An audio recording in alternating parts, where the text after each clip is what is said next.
Forward to my. Okay. Good morning, Maria. So, Hi. I said it again. I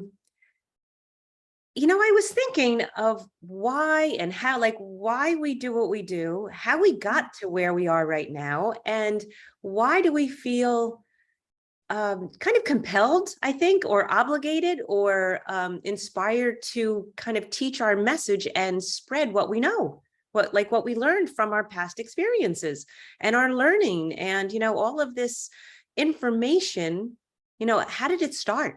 Where did it come from? I think that's a really good point. I think, I've noticed over the years that a lot of people that kind of go this route and towards this journey, there's always a story, right? Well, everybody has a story. Yes. So yeah, no, I think that's and I think too, sharing the story resonates with people because I'm sure there's going to be many similar stories out there. Yes. But yeah, so I'll give you my story. Absolutely. I started, for me, learning about all this stuff really started, I think, in the early 90s. I had a great job with a great company. I was so excited about it.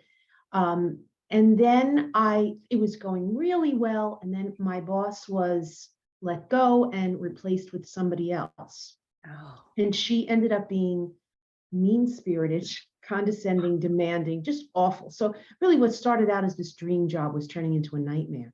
So after like 6 months of working with her, I started developing bouts of vertigo, shortness of breath, and just, feeling anxious.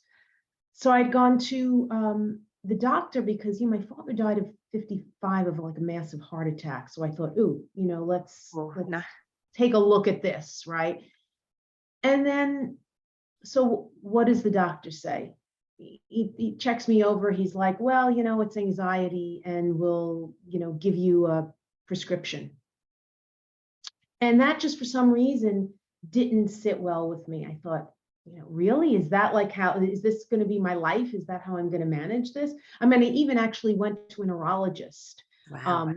And then I ended up, I thought back and because I grew up with a mother who was very, and I know that you have similar, holistically minded. Yes. And, that kind of I started thinking about that. My mother was, she was actually diagnosed with pancreatic cancer. All this was happening at the same time. So I had gone back to a doctor who I had, as when I was younger, my teens, and he was somewhat holistic. And he said, you've got all this going on. He said, basically, you're going to have to figure out a way. You're going to have to look at these situations and figure out a way to handle them. And he said, you could go on medication, but that doesn't seem like what you want to do. And he said, that isn't really a long-term solution. And it really made me think about, okay, what do I, where do I start with this? I had been a little bit into yoga, kind of in and out, but then it really made me think, okay. And he said to me, look, you're going through a lot of stress. Your mother is obviously in the end stages of pancreatic cancer. He said, I would give it some time, to grieve and whatever. And then you also have to make a solid decision about what you're going to do about this job. He's like, if you stay in this job, you're either going to have to manage this or, you're going to end up being on medication. So, and then, I started breaking out in these big hives all over my body. And I think part of that was to the grief of knowing that I was losing my mother. So all of this thing was like a perfect storm. And then I thought, well, you know what? I thought, well, let me get into some more, maybe yoga, maybe meditation, and alternate ways of handling this, because I knew I didn't want to be on meds for the rest of my life. And that's where it all started. I went to a meditation class. I took a yoga class. Then I found Reiki, energy healing. And the rest is history. And I just started on that path and realized I had to really look inside myself and decide what I wanted to do. And I ended up, of course, my mother ended up passing away a couple of months later. And then I left the job. I stayed in the company, but I confronted my boss, told her it wasn't working, and figured, well, she's just going to fire me. But that didn't end up happening. I think just because I went in there and Mhm. was confronted her, moved me on to another department in the company, and I remained there for 17 years. So, but it developed this love affair, and actually, aromatherapy was one of the very first things that I got certified in because it was really so helpful, like the oils. And as you know, once you get into it, it just snowballs. You want to learn everything, and everything you can possibly learn about all these different modalities of healing, because Right. you start to Alternative see that healing. they worked. Yes. So you And took your health in your own hands right, exactly. I and you mean, to me, knew that was the route. intuitively, right? Right. I thought, oh, I don't, I thought about the possibility of thinking, well, but you got to get the root cause. I knew what the root cause of it was already. That wasn't a mystery to me. And, it's handling those situations. And I also thought to myself, even then, what happens if this happens again? And like, there's going to be things and times in your life that things are going to happen. You're going to go through stuff. Look, if we're lucky enough to live long lives, you go through stuff. Everyone does. It's just no one gets by unscathed. It's unavoidable. Absolutely. So, that was it for me. And then I just never looked back, and I never stopped learning. Yeah. So hence that's where we met, right? Through Yes. Ayurveda, the both of us. The continued learning. We continued Yes. learning. So yeah, that was pretty much it for me. But I could say that experience, that working experience, was probably one of the best things that could have happened to me.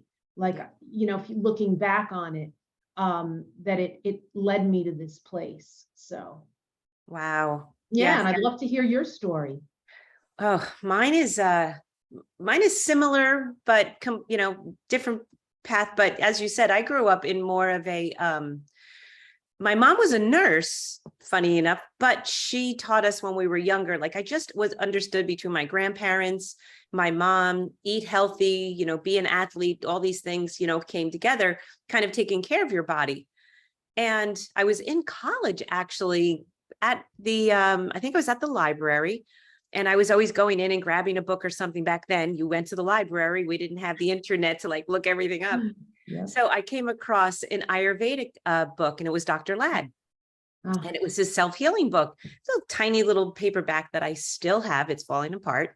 And I went through it and I started understanding like, wow, the body and it's not pieces. And especially my mom being in the medical field at the time, she understood the doctors were starting to really separate the body into categories and things instead of holistic. But the understanding, thank goodness, from this book, a little bit of message in there of like, oh no, no, no, it's all one big thing. But from there, I graduated college, did the whole, traveled all through Europe by myself, and well, no, with a girlfriend.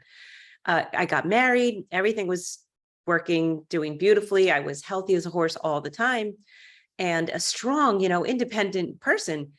And then after I got pregnant with my second daughter, just got pregnant, we had moved to Hawaii and I was living there. It was beautiful, right. all that. But after a while, I guess the hormonal change and being away from everyone, I had a panic attack. And back then, I mean, my daughter now is 32 or so. I had no idea what was happening to me. Like I'd never experienced something like that. Then I was in like this constant anxious state and the panic. And then slowly after a little bit, I got to come home for a couple, vacations and things, and it went away. Then I get pregnant years later with before that, my mother-in-law is diagnosed with ovarian cancer. And I'm very close to her and with the kids and everything. So she's going through this horrible situation. And I guess the anxiety, I'm not noticing it, but it must have been in there. And all of a sudden we're in Hawaii and Oregon, we're moving again. Now we're like kind of in the middle. I get pregnant again. And with my third, that was like 3 so years later, and not knowing, all of a sudden the symptoms start coming back a little bit and a little bit. And then I find out that through one of my exams with her, I come back to the mainland to here. And now I'm diagnosed with cervical cancer. Yeah. I'm like, how and why, and all those things. And then I'm thinking, my mother-in-law's dying. I can't die. My husband will, he'll be lost with 3 kids, no mother, no what. And I just knew, like, something felt inside that it could be something managed, as long as, because my mother was super strong, independent, so was my grandmother. So I started to attack it a little bit differently, but then the panic and anxiety came back full force, worse than ever, because this was just too much on our plate and we don't know.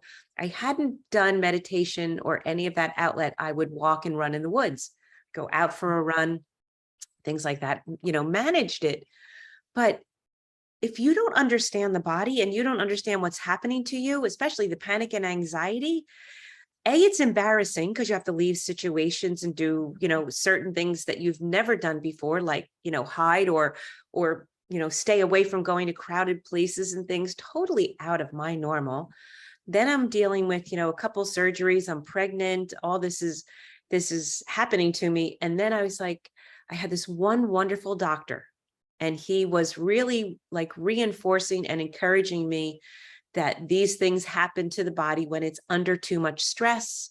Things. So he started to explain it in a way that I was hoping that's what I was feeling in my body.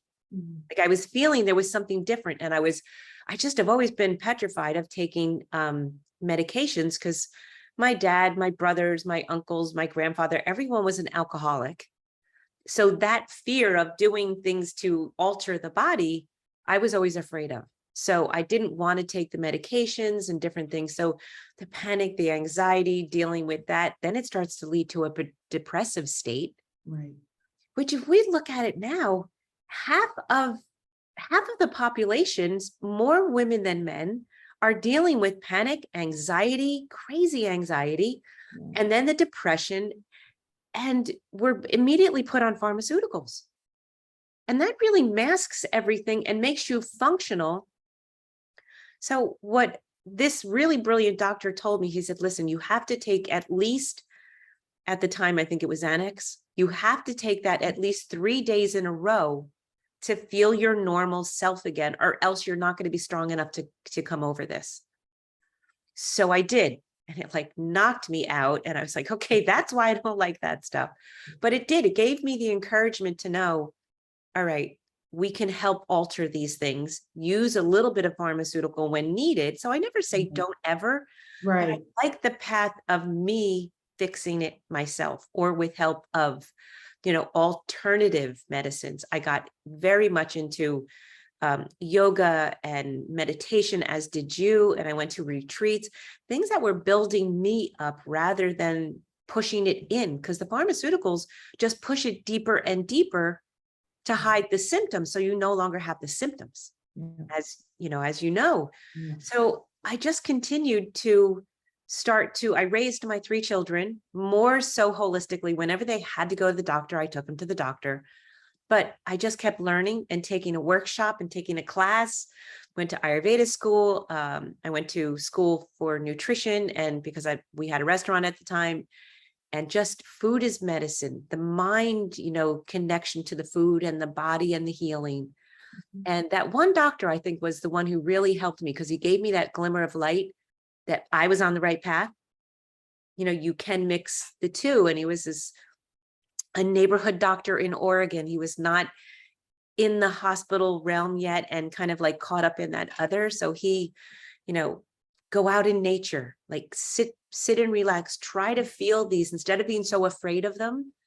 So I know you had anxiety as well, and it's awful, because then It's the terrible. depression comes in because you're so debilitated and you'd never been like this. It's right. It's like 2 sides of the same coin. A lot of times, Yes. the anxiety, and it just goes, Yeah. And I dealt with the continues. cancer, and Oh, I thought, oh my gosh, like, I can't have this happen, and visualization and different things like that. And doing so that I did regular mainstream medicine. Like, I wasn't going to try to heal, had the surgeries and did everything that they had me do. But then after that, I started to heal my body, and the panic and the anxiety and things that will break down the systems.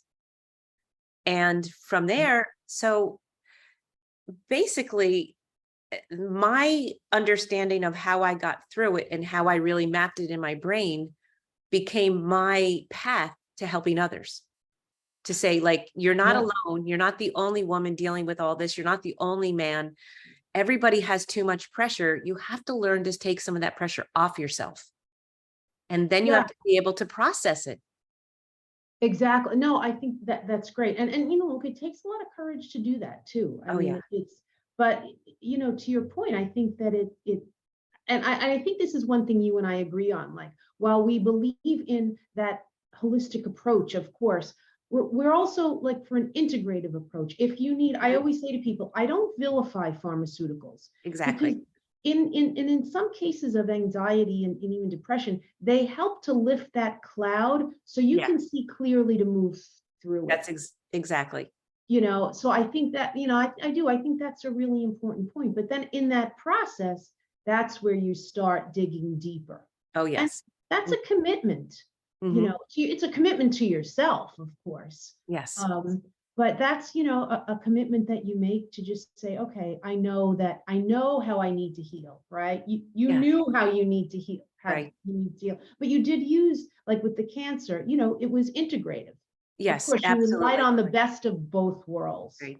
And I had faith. I had faith in a higher energy and things that, help that actually like assist the body. And I understood that, and grounding in nature and eating the right foods and doing things. I really started to change the way I changed my habits. I changed a lot of things that I did. I didn't after that really push myself as far as I had in the past, and different things like that, just changing some habits and things that I knew, and learning from other people, constantly learning, staying in a community of learning. Right, So I always stayed in that community of people healing, or if they knew that much more than me, I wanted to learn that. right. Keep searching out that person who knows more than you believe and grab that information. That's right. Hit the easy button, get there Yeah. faster. And you're right. There's so many people out there, and you're right. There's so much to learn and uncover, and so much that can really easily help you. And Yeah, you have to go outside of, your comfort zone, which is sometimes your conventional practitioner, because in fairness to them, they don't know about this stuff. no, And if you don't, sometimes I think thankfully now we know it's come more into the mainstream. oh yeah. But It's when we scary were when you're dealing, in it full force as you were to. I mean, it's petrifying to think, oh my gosh, A, am I going to leave this world with 3 children and a husband? B, am I going to have this panic and anxiety and fear and depression for the rest of my life? Like, right. I mean, for a while there, I was like, oh my goodness, this is like, I can't do this. There has to be a way. Oh, absolutely. I mean, the anxiety is so incredibly debilitating. It's Yes, really like it's hard to do anything right. when you're in that place. And I mean, for me, I was getting like these physical symptoms, and I thought, well, I'm getting like vertigo and shortness of breath. This can't be an emotional thing. It has to Right. be something physical that can be fixed. But it's not. It isn't. And I think that's one of the things people don't realize. Some of the symptoms that's caused by anxiety. Right. Where And it just begins usually with an emotional imbalance somewhere way back in your life.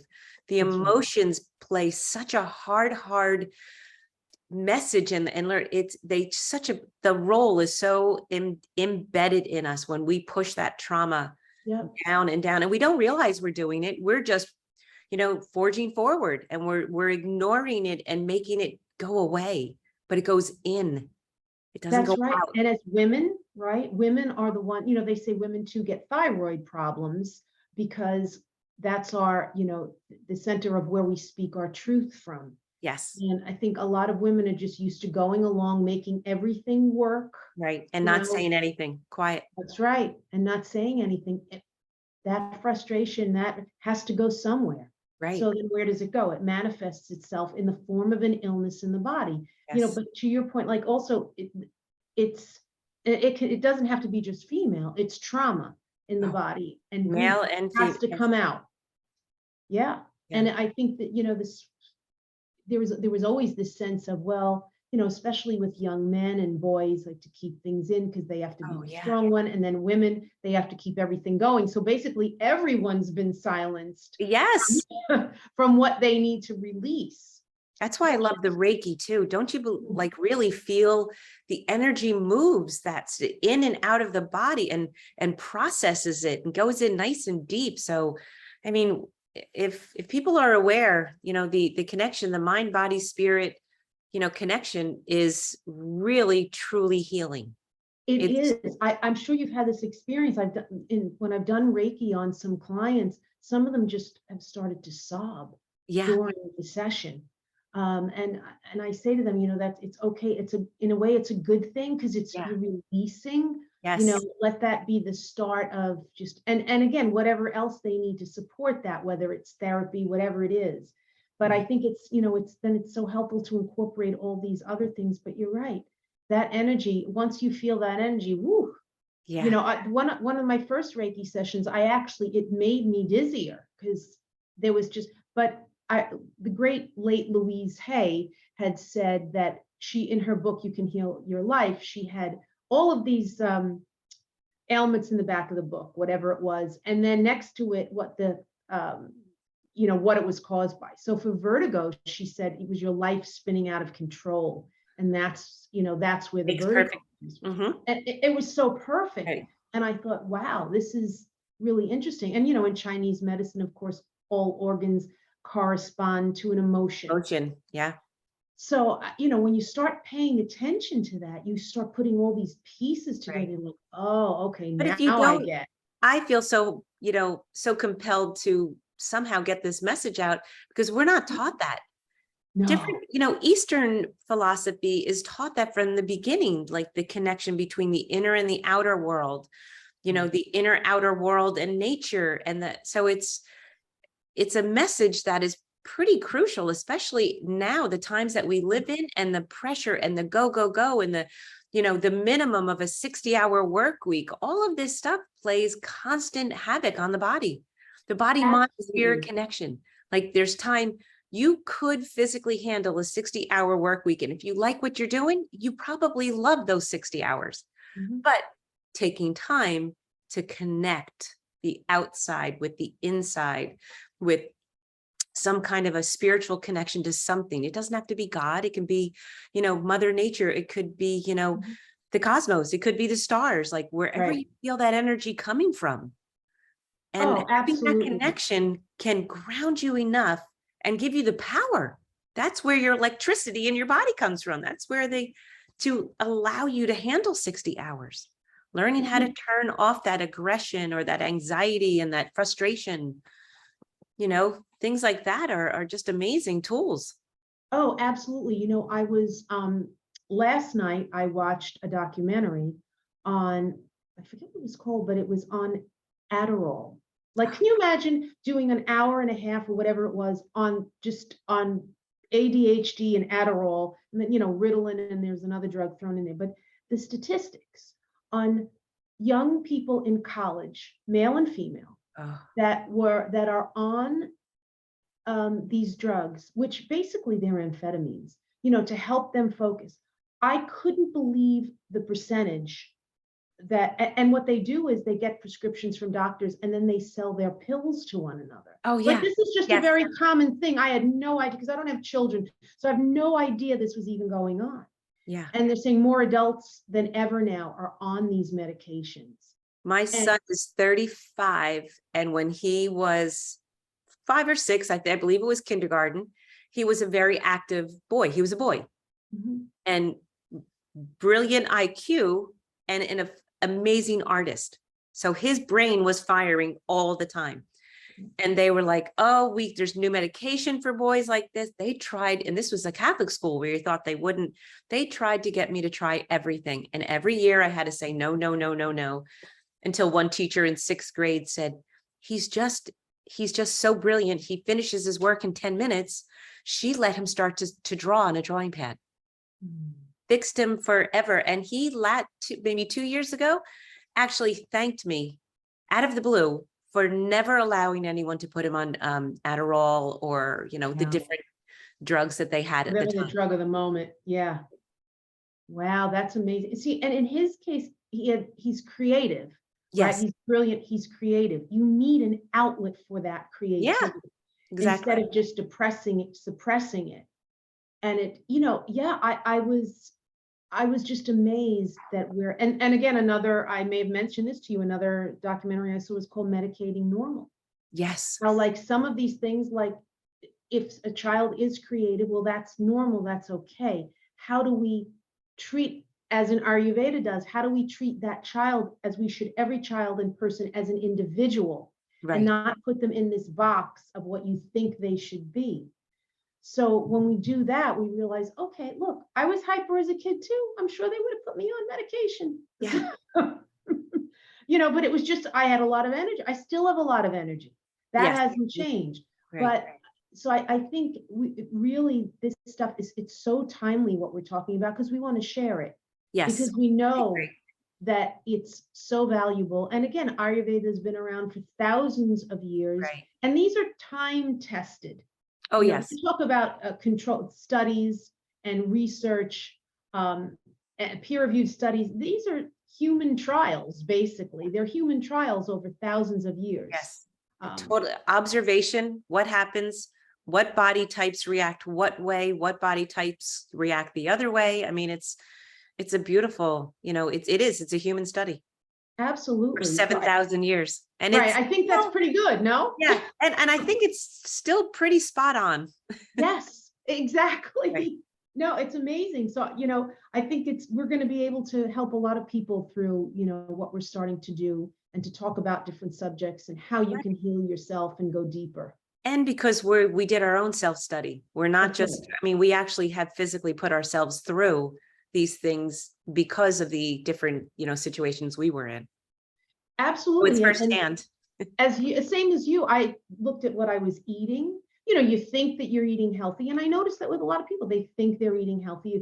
But then you start getting into, well, should you be eating these types of foods? As soon as I learned that, it was a game changer. Yes. Game changer I have pretty much a vata digestion. Yeah. I learned what that was and what that meant and how to eat particular foods in particular seasons and things. Absolutely changed my life, my Yeah. digestive life. No, I know, me too. Yeah. And as we both know, that digestion, right, is like Ayurveda. That's what the seat of what they talk about. Yeah. And actually, other Eastern medicine traditions are the same. Wisdom traditions, they talk about the gut health, which I find that so many people that I see have almost, I would say 95% of them at least, problem with the gut. Oh, And yeah. now we know No that that's microbiome. yes, the microbiome is a disaster for so many reasons, which we'll get into on another chat. Yes. So there's so much to this, and like just so much of this onion to peel, and really to teach Oh, and how. yeah. Well, I know I'm Pitta, I'm fire, and I love spicy food. So of Mhm. course I was eating all this spicy stuff. Worst thing for me in the summertime. Yeah. It's amazing my head didn't explode. So, Rashes everywhere. oh my goodness. Yeah. So I think it's even more timely than ever, because we hear Right. about people's emotional issues, the mental health crisis, the Right. fact that we've got an And obesity you crisis. feel like when you have certain things that you are like, you're losing your mind. Yeah. So Yes. it's a huge connection. I think we have a lot to share. I think We've we got a have a lot lot to to help share. people with. Absolutely. Absolutely. So we will continue this conversation. Absolutely. I think we continue and hopefully bring enough people along for the ride and heal the way we were able to. That's right. I mean, I've no panic and anxiety for years and years. I can go anywhere, do whatever I want. It's really liberating. Like it's It is so amazing. liberating. And Yeah. if you feel something coming on, Yeah. you There's know always what a to do. clue. Yeah. Right. You know what to Listen to do. the clues.